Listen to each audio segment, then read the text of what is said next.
how to enter the BIOS on a Dell PC or laptop. In this video, I'm going to show you how to get into the BIOS of your Dell computer so that you can change things such as enable secure boot or different things like that. And if this video helps you, please consider giving it a like and also subscribe to my channel because that really helps me out. So the easiest way that I've found to get into the BIOS on a Dell laptop is to put your computer in what's called recovery mode. We can really easily do that by going down, selecting the Windows Start button. Then in this menu here, go down, select the power icon.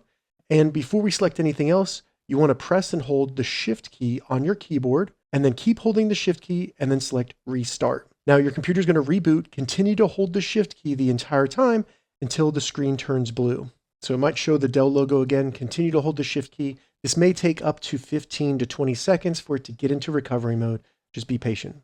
All right, once it gets to this screen right here where it's blue and you see choose an option, go ahead and let go of the Shift key. We are now in recovery mode. What we want to do on this screen is select troubleshoot. Then once in troubleshoot, select advanced options. Now all we need to do is find and select UEFI firmware settings, select that, and then select restart. So now it's going to reboot us. And when it reboots, we'll be in the BIOS.